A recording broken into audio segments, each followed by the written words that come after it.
Welcome, everyone. I'm really excited to spend the next hour with you to talk about a topic that is near and dear to my heart, how HR can help managers master employee recognition. To give you a little bit of context, Monique McDonough. I'm, as I said in the chat, based outside of the Washington, D.C. area, and I'm the CEO here at WorkTango. I've been in this role for about 4 months, and prior to this role, I was the Chief Operating Officer here at WorkTango, where I had oversight for the customer-facing teams and also our people and culture team. So I very much understand employee engagement and leader enablement. I see it from your shoes, and I'm really excited to share some of the best practices that we use here at WorkTango and that we've seen across our customer base to help you continue on your journey. Today, we're going to talk about the outsized impact of managers at work. We all know that managers are a critical component to our success as an organization, but we're going to show you a little bit more around the data of how this looks, and then help you to understand how top organizations are thinking about overcoming the leadership challenges that they have, and share some best practices about how to do this pretty easily. We'll recap some of the performance, and then we have a few tools that we want to showcase for you that you can take advantage of after this session. So let's go ahead and we'll dive right in. All right, let's talk first about the outsized impact of managers. I am a data person, and so we're going to get into it, but let's first start with an interesting concept, which is a Google search. As Marilee and I were preparing for this webinar, she started with a real Google search that said, "my manager," space, and here is what came up on the search. It's pretty grim when you look at some of the options. My manager is incompetent. My manager is ignoring me, gives me anxiety, doesn't trust me. Wow, what an interesting state of affairs for managers. And as we think about the work that we as HR leaders have in front of us to try to change this perspective, it is at least helpful to understand kind of what is the state of the state. And we know from employees, right? This is a Deloitte survey. Employees crave recognition, right? 78% of our Gen Zers say it's important that their bosses show that they appreciate them. Kind of makes sense. The one on the right is so surprising. 85% of professionals just want to hear a simple thank you in the work that they do and in their interactions. Just a thank you that goes a long way. And so when we start to think about this disconnect between managers and employees, we can zoom out a little bit and let's take a look at some of the research. Brace for it, go back into the days of your university days and Maslow's hierarchy of needs. But this framework is a really helpful one to help us understand what is the gap. And what we see in Maslow's hierarchy of needs is that 4 of these 5 tiers are directly tied to the impact that managers can have. Managers have a critical role in making sure that employees have safety, right? Freedom from fear of kind of what's going to happen if something goes wrong. Belonging, feeling included within the organization. The self-esteem, trying to make sure that they feel like they're fulfilled and they're pursuing talents that are integral to them. And then ultimately the self-actualization, right? How are they feeling about the impact that they're having, and are they feeling fulfilled? And the research from Gallup will tell you that yes, this is of course really important, and it makes sense to look at it within this lens, but managers account for 70% of the variance in engaged employees. And wow, that's really helpful to know, so that as we are trying to navigate changes within the organization, knowing that we want to make sure that we're looking at the managers and the role that they can have. And then, last, I want to make sure that we spend a little bit of time looking at how this manifests in the work that we as HR leaders have in front of us.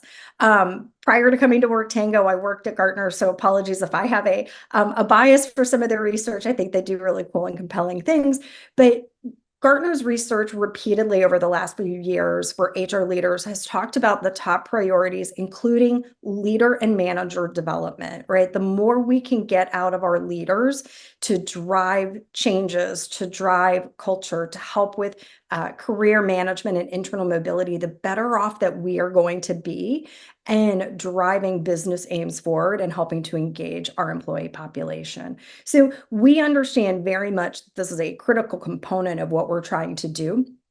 And all of these pieces are starting to come together. I want to go through one more set of slides to help you kind of understand what this looks like. But let's look first at the common recognition and rewards challenges, and we'll go through some of the best practices too. So we know that 85% of our employees are craving a thank you in their day-to-day. And when you look at executives and leaders, right, 75% of them are looking on the flip side of this for an increased amount of employee productivity, performance, retention of their employees. And typically they're looking at this from recognition and rewards programs, and obviously from our perspective, software, because we think that can be a really important component. So executives are looking for consistency in terms of what employees are delivering, and employees are looking for recognition. And so this is an opportunity for us to come together and look at this more holistically. So the research states the vast majority of us as organizations have some kind of a recognition and rewards program within the organization. So 94% of organizations have a recognition program, 91 have rewards that are tied to it. Like, those are really great statistics. But if you look on the right-hand side, wow, this feels really hard. Only a third of us feel like our programs are effective. So as HR leaders, we're putting a lot of effort in place to stand up programs that are only achieving some of the aims. And as we're looking at it, we want to try to figure out what the heck's going on, because this isn't for lack of trying.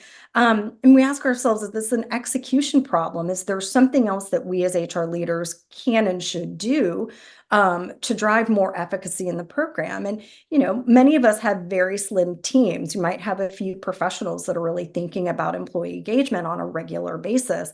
It may not be a situation that resides with us.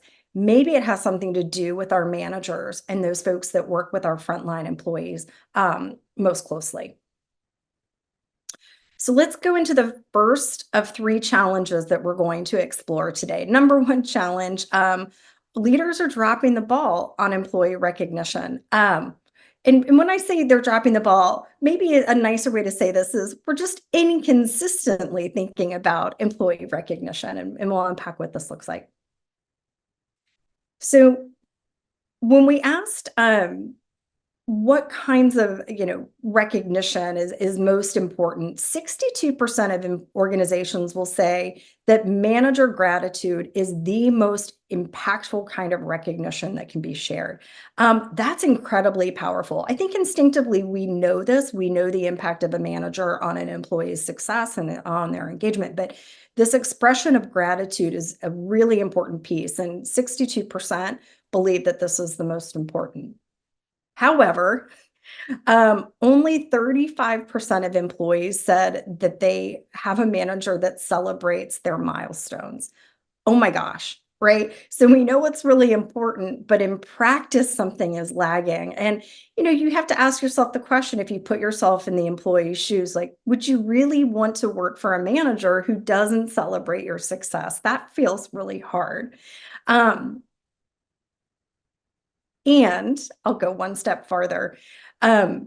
Leadership participation is mixed at best. 38% say that a lack of leadership involvement is the key challenge with current recognition and rewards programs. So employees are craving recognition. Leaders really want to make sure that they've got productive employees, and somewhere in between there is a gap in terms of what's actually happening with our leaders and the work that they're doing, whether they're leaders or frontline managers. All right, so let's solve the problem, right? Let's give you a couple ideas of things that you can do. Best practice play, and again, kind of love the sports theme. We're taking the Olympics a little bit farther and the Paralympics and going with it. So thanks for indulging us along this journey. But best practice play is, let's make sure that HR leaders understand the expectations that we have of them, and let's help them to understand how they're doing, holding them accountable in this execution to make sure that there is consistency in terms of how the leaders are showing up at work.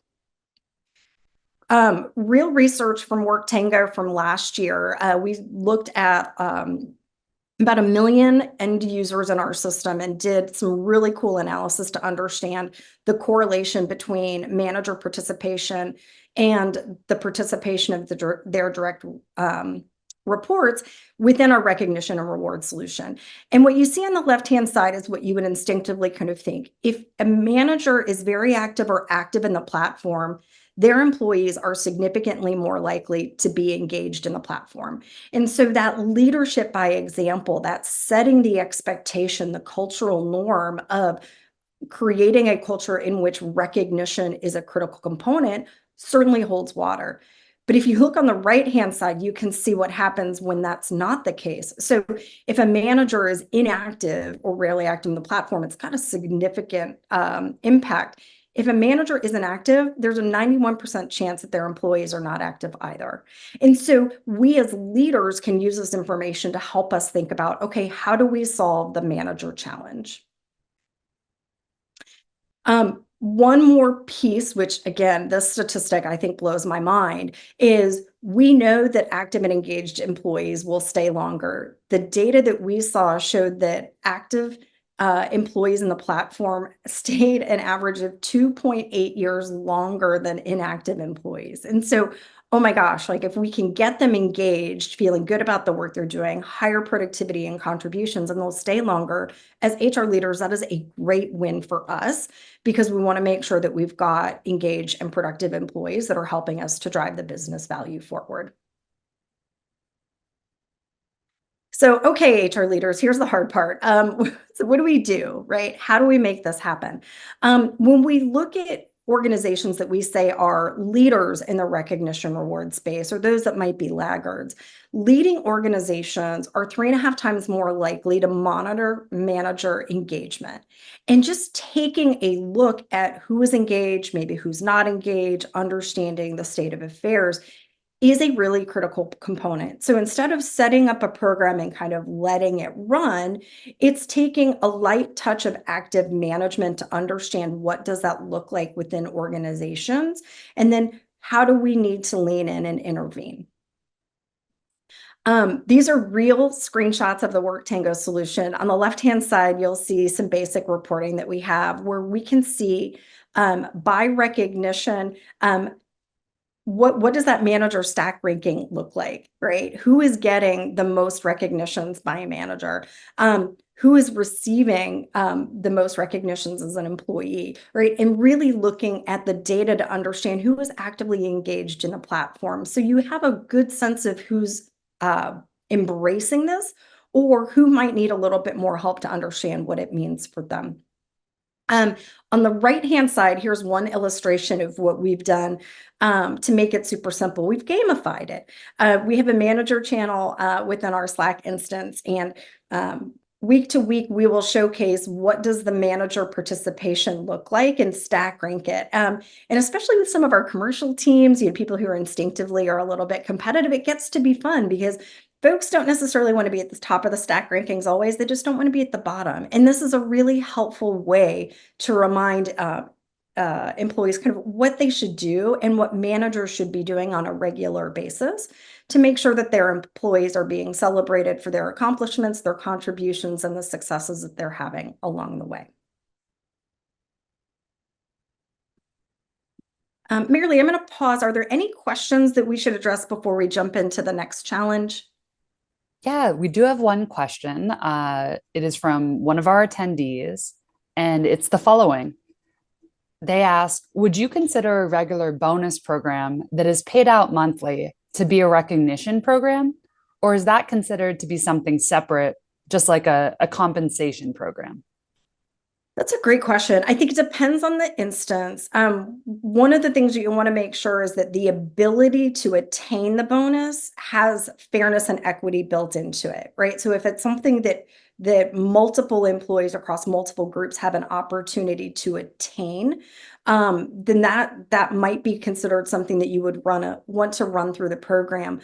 But you'll want to make sure that it's fair and equitable in terms of what the distribution looks like.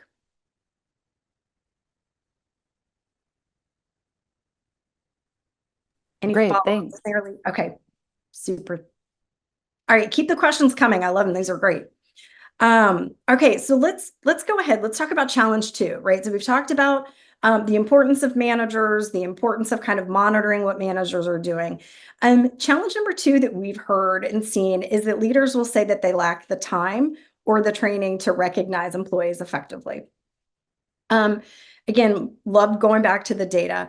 Managers typically don't want to not recognize employees. Sometimes they'll just say, hey, I don't really know how to do this. And 36% of the organizations that we surveyed said that lack of manager training posed a challenge on the effectiveness of the program. And so, okay, gosh, like now that we understand that people need incremental resources and training, well, we can work that problem. So let's figure out how we can do that with training. Obviously, we like technology because it creates some simplicity and execution. But the intent here is we want to make this work effortless for the leaders and just kind of integral to the way that they think about leading and managing their teams. So let's start with what effective recognition is. We love the SMT framework because it's pretty easy to use and it's easy to spot. So SMT stands for specific, meaningful, and timely recognition. Specific, as it kind of sounds, is what was it impactful, right? What was it about that work that an employee did that had a particular impact on an individual or the organization? Is it meaningful? And we typically see meaningful mean that it's aligned to company values or it's aligned to kind of skills that an individual is working through, or we want to see demonstrated across a larger set of the population. And timely is essentially, is it within a short period of time from when you've seen it? Recognition that is timely has a much bigger impact because it's that natural reinforcement of the work and the celebration of what an employee contributed into the organization. Real example, so this is from Laura to Brandon, and it's a cool, this in and of itself is just a very cool recognition, and I love it for multiple reasons, and I'll kind of walk you through it. One, Laura is actually not Brandon's direct manager. This is a cross-functional recognition, but it still uses the same frameworks and has all of the same great elements that we talk about. The specificity, right? Laura's recognition of Brandon is about Brandon's facilitation of a cross-functional planning session that was a really important one to get everybody aligned on a series of work streams and efforts moving forward to support our customers. It's meaningful, right? Because she talks about how it aligns everybody. It could have been a really contentious conversation, but the way that Brandon navigated the discussion had a huge impact. What's also super cool about this is that it aligns to company values. So if you look in the upper left-hand side where it says work together, tango together, that's one of our company values. And so she's aligned this recognition to that value and highlighted the skills that Brandon has demonstrated, his cross-functional collaboration, his attitude of get it done, and his facilitator. And again, just reiterating what it is about Brandon's activity that was so meaningful and impactful for the organization. And then the last is focusing on timely, right? It was today's session. So everybody who was in that session who had an opportunity to participate sees Laura as a leader recognizing his stellar work. And that continues to help people understand, wow, this was a really good example of a great job. And Brandon feels great about the fact that he's being celebrated and recognized across the organization. So in and of itself, it's great to create these recognition moments and to make sure that our leaders are leaning into it. But you want to make sure that if people are going through these efforts, that you have an ability to get paid again, right? And to help illustrate for your employees what great looks like. So there's a really simple thing that we do here at WorkTango is we pull up and recognize a featured recognition in every all hands meeting that we have. You'll look at the left and you'll say, my gosh, Monique, what is going on? There's all of these hats. This is a real screenshot from May when it was Skin Cancer Awareness Month. And so we were celebrating the ability to, protect our skin. But on the right-hand side, you'll see that Emily is recognizing Alicia for some work that she did on efficiency and process, and just really making sure that we as an organization have an opportunity to see this great recognition of Alicia's work, right? We're not always in the platform every day. Maybe somebody was out on a holiday and didn't see it, but we're really surfacing up what this looks like. And we're giving everyone an opportunity to share in Alicia's successes. It also has the 1% better every day, which is, again, one of our company values. So you don't have to recreate the wheel, right? You can pull up, celebrate something that has already been launched, and drive it forward. Another interesting practice that we've seen, we don't have a slide on this, but we've seen some customer organizations do awards through the platform, right? An award is certainly an opportunity to celebrate someone's successes.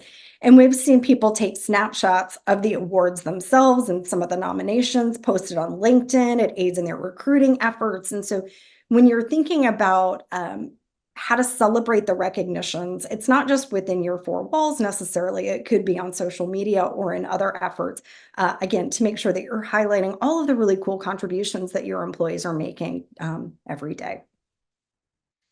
Now, Monique, we have a question highly relevant to that, actually. One of our attendees asked, well, how can you handle recognition, perhaps if someone isn't comfortable with public recognition? Oh, that's a great one. We do have some employees here at WorkTango who don't love the limelight, right? And that's okay. We want people to feel comfortable. We actually, within our platform, have an ability to do private recognition. So you can recognize someone in the platform. It just may not be public for everyone to see. That is equally as important. It's also important to know that while we clearly like a public platform like our technology offers, recognition in team meetings or even in a one-on-one can be incredibly powerful. So don't underestimate the ability to have that thank you day in and day out. And think about the fact that there are multiple ways that people can be recognized publicly, privately, in smaller settings. But it is that acknowledgement of the work that is really important to make sure that leaders are driving home for their employees. That's a great question. So we've talked a little bit about the what. Let's take you through the how. A few quick tips and tricks on kind of what we've seen work effectively. One, block time off on the calendar on a regular basis to make sure that people are spending time recognizing each other. We typically will see, a 30-minute block at a time period that works for that individual. Some folks are morning people, some people are afternoon people. Whenever it works for an individual or a leader, make sure that you have dedicated time to focus on those celebrations because we want it to be timely. And we typically see, 1 or 2 times a week on a calendar to make sure that you're focusing on celebrating those successes. The second point gets to what I was talking about earlier, which is using your team meetings as an opportunity to highlight and recognize successes. So it doesn't have to be an all company, all hands. You can do it at a departmental level. You could do it at a smaller team level, but having recognition as a key component is really important.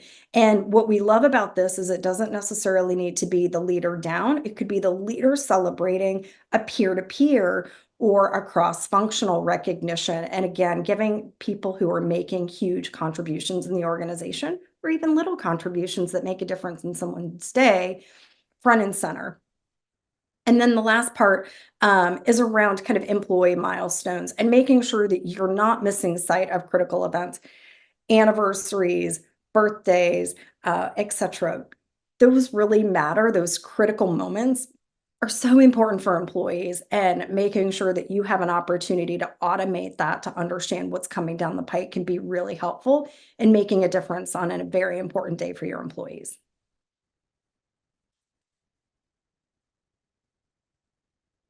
So as if that wasn't enough, I have one more slide to kind of help to understand some of the impacts here. We can see in our data that there is a business impact from organizations that frequently give recognition. So within the survey that Lighthouse Research did earlier this year, they looked at organizations that had revenue improvement and revenue decline in Q4, and then looked at how regular the frequency of recognition was. And what you see is companies who are giving recognition on a daily basis, a weekly basis, even on a monthly basis, significantly outperform those from a business perspective than the ones that had revenue declines. So again, it makes good business sense to have engaged employees who are recognized on a regular basis. You're more likely to have business improvement results within those efforts. All right, Marilee, before we jump to the next one, any other questions? Not right now, but reminder, if you've got questions for Monique, put them in the chat or use the Q&A module. Super, thanks, Marilee. Okay, organizational challenge number 3.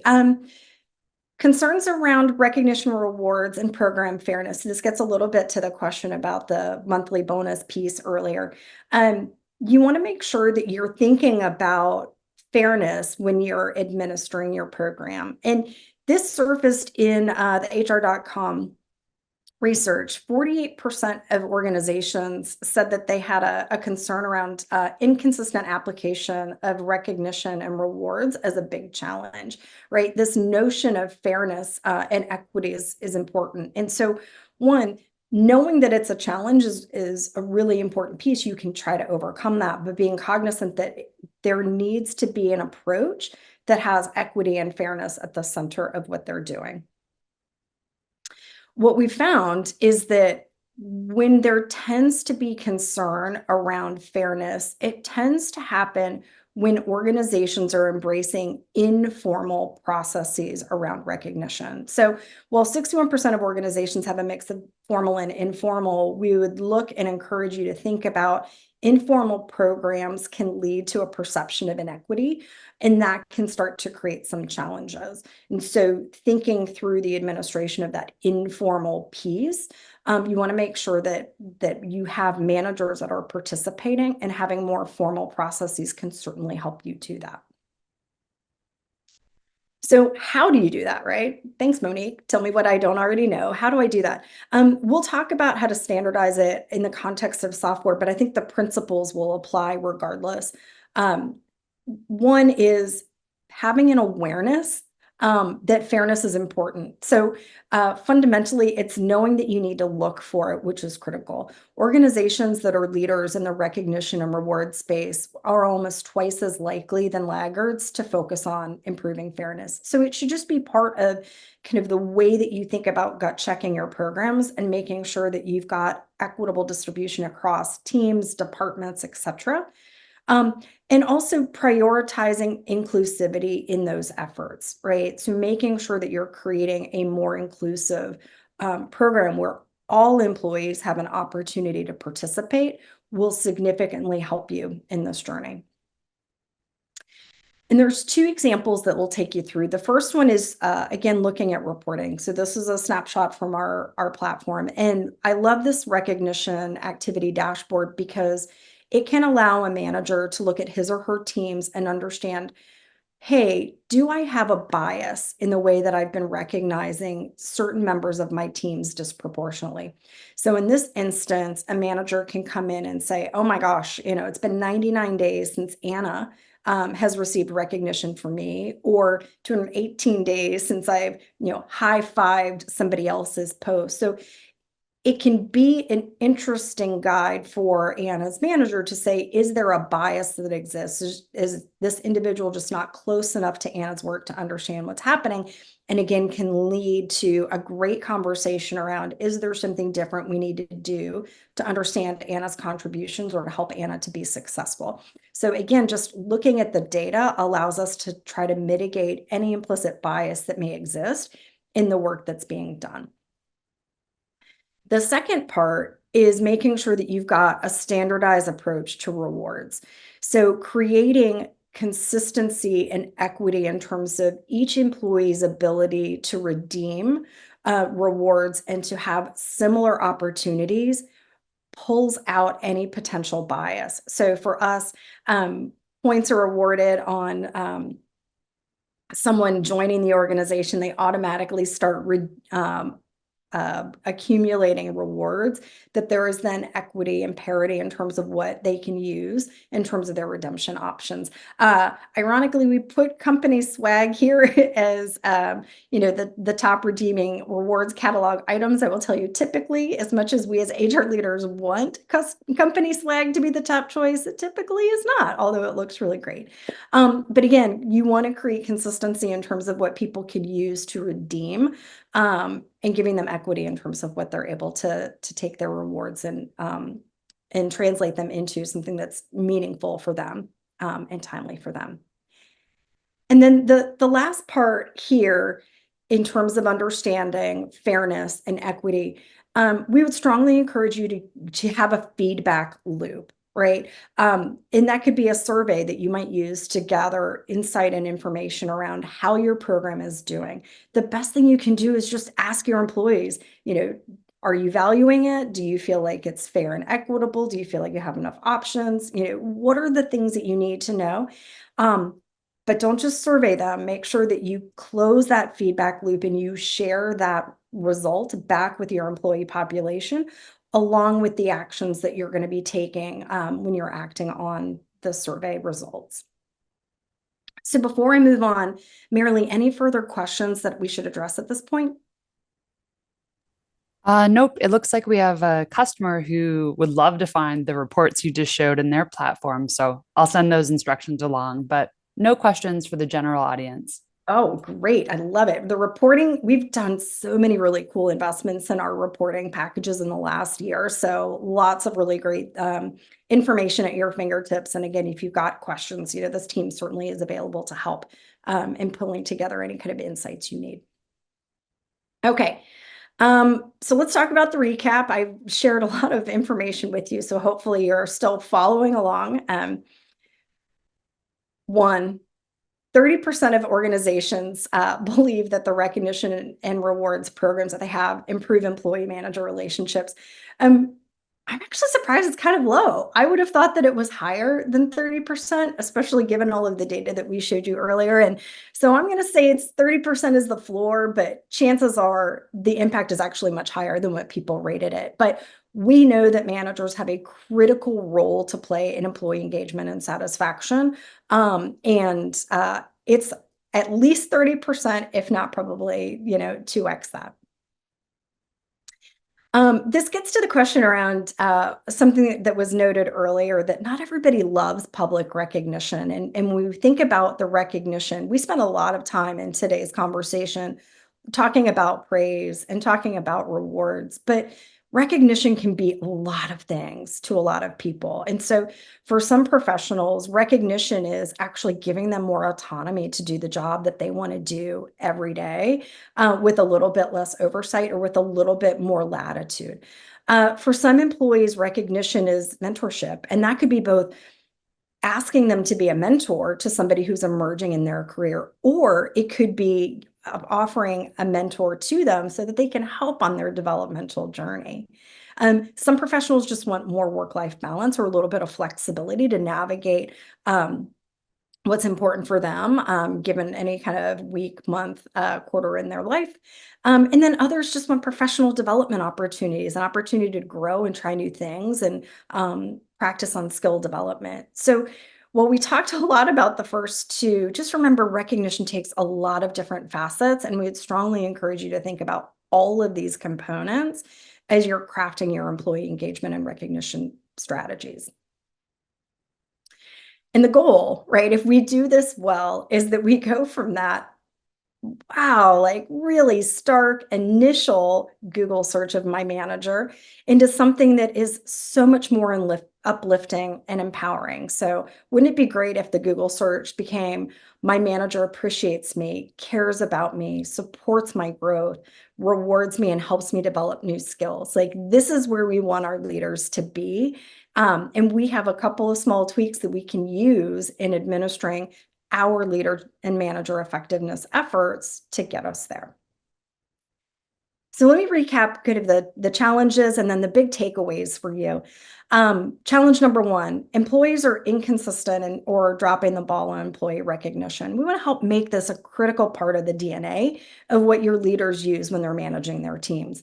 So focus on getting manager buy-in to commit to doing the work of recognizing employees and doing that regularly.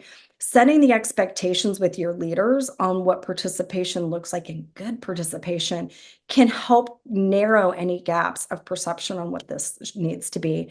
And then hold your leaders accountable and help them understand if they're missing those targets, what can you be doing to help them be more effective in developing those recognitions. And reporting and leaderboards are great tools for you very quickly to see who's embracing this as an opportunity and who might need a little bit more coaching and development. On that note, take away the objection of time and training, right? And you can do that by educating your leaders on what we call SMT recognition, right? We want to make sure that we're thinking about specific, meaningful, and timely recognition and breaking down those components. Use those recognitions in other scalable moments, whether it's team meetings or all company, all hands meetings. Celebrating people continuously creates a great culture where they'll continue to pay it forward. And the more you recognize people publicly, the more likely they are to recognize their peers. And then equip leaders with some of the time-saving components, whether it's tech, so that it's easy for them to make recognitions a core facet of how they lead their teams. And then the last part is make sure that it's equitable and fair. So you can use software to ensure that you've got equal access. That's really important.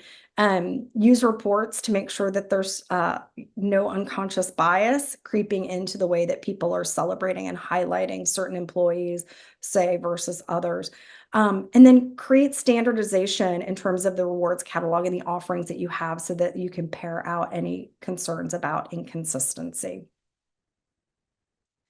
I'll pause merrily. Any questions? Yeah, we've got one.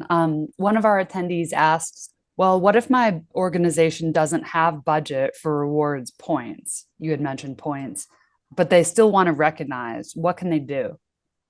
That's a great question. You can still recognize without having rewards. So within our platform, we have the ability to add points, and typically it's a penny per point. So it doesn't have to be a huge amount of dollars, but we see organizations who can make an investment in rewards do that. But we also see some organizations who just don't have the budget and they'll use our platform without having points, because we would much rather have you recognize than not recognize at all, right? Even if there's no monetary award. So while the data will tell you that there typically is a higher impact on employee engagement when you can tie rewards to it, if that is, the biggest barrier, we would say you always want to recognize even if you can't include rewards with it.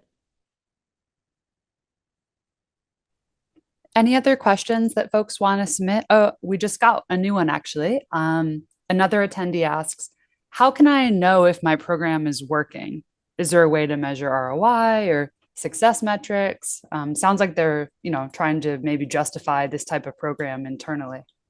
Yeah, the ROI question is the one that we always see. And I would say it depends on kind of what you want to get out of your program. So we would typically encourage you to think about what is the business impact you're trying to see. For example, best practice would be taking an initial survey of your employee engagement to understand what the baseline is, standing up a program, and then seeing changes in employee engagement, say 1 or 2 quarters out. So that's kind of the easiest way, is to see if you're driving changes in employee engagement, that is telling you that there's kind of an impact there.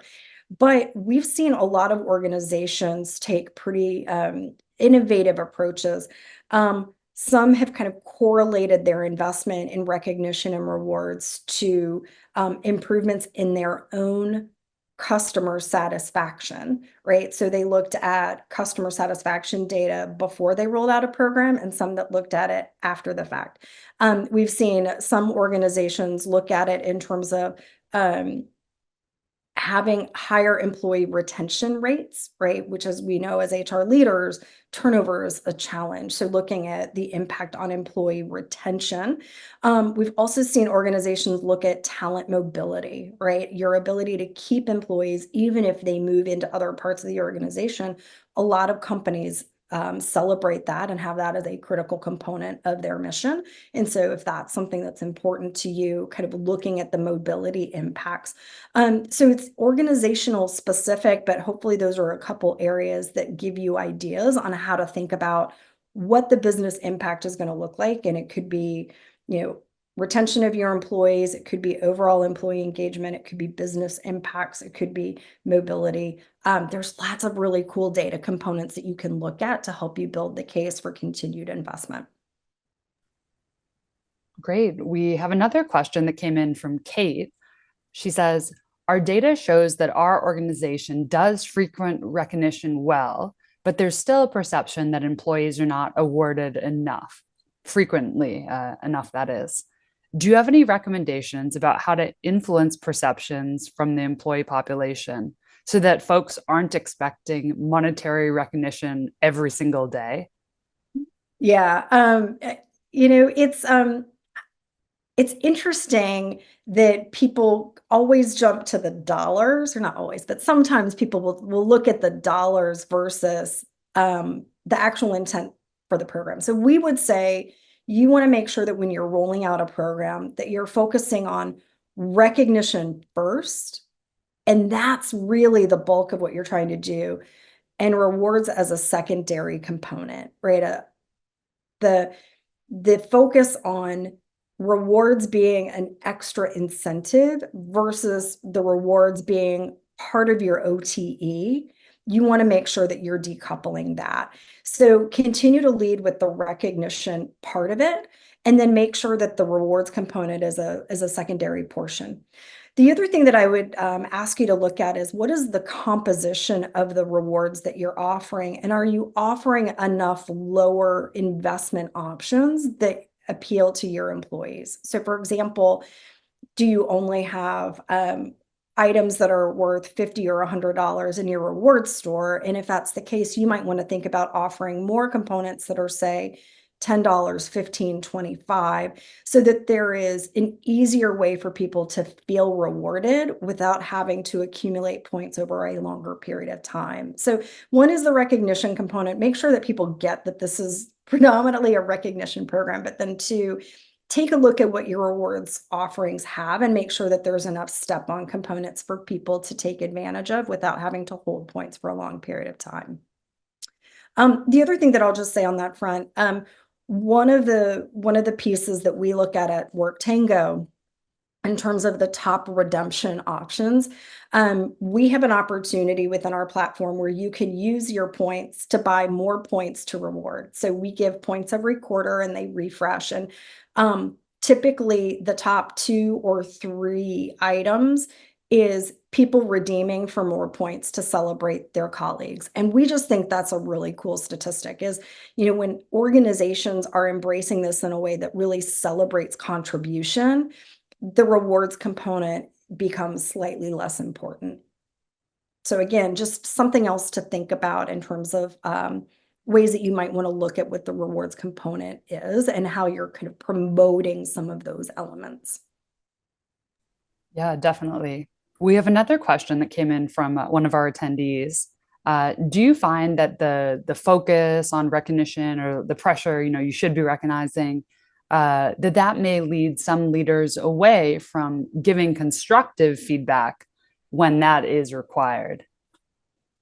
Oh, that's a good question. I haven't had that one before. What I would say is one, make sure that you're holding your leaders accountable to an expectation that is authentic to them and to their organization. So for example, we would expect our customer-facing teams, sales, customer success, et cetera, probably to be more prevalent in the platform than, say, some of our more reserved professionals like our engineers that typically don't celebrate the limelight. So just be cognizant of what that looks like and kind of the expectation setting that you have. And this gets to that balance of public versus private recognition.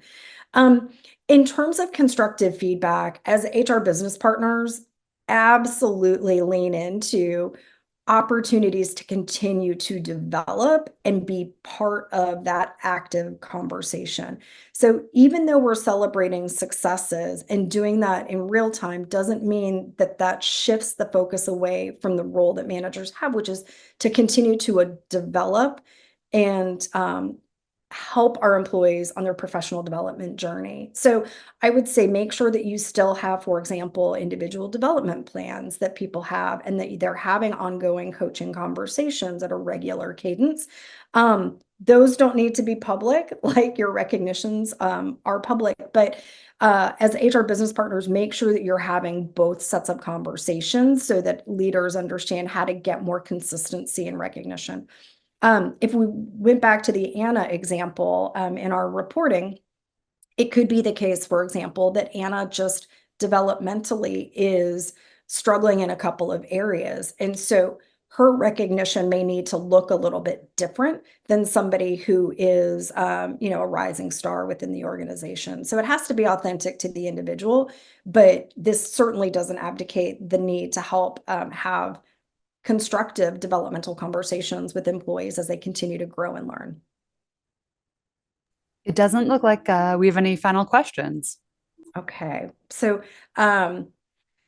thank you for joining Marilee and me in this conversation today. I would be remiss if I didn't make a plug for our HR playbook for leadership excellence. This work is stellar. So if you are looking for an idea or two or five around what you can do to get more leadership consistency and how you can activate that within your organization, I would encourage you to look at the HR playbook. There's lots of great ideas.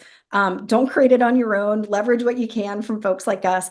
And if you've got any questions, certainly reach out to us. We'd be happy to answer them and help you along in your journey. Thank you, everyone, for joining, and a huge thank you to Monique for that insightful content. We'll be following up with an email containing the slides and a couple of helpful links, including this playbook. And we always love to hear your feedback. So if you'd like, once this webinar comes to a close, if you take the feedback survey, we'd love to hear so we can improve in the future. But again, thank you on behalf of all the WorkTango.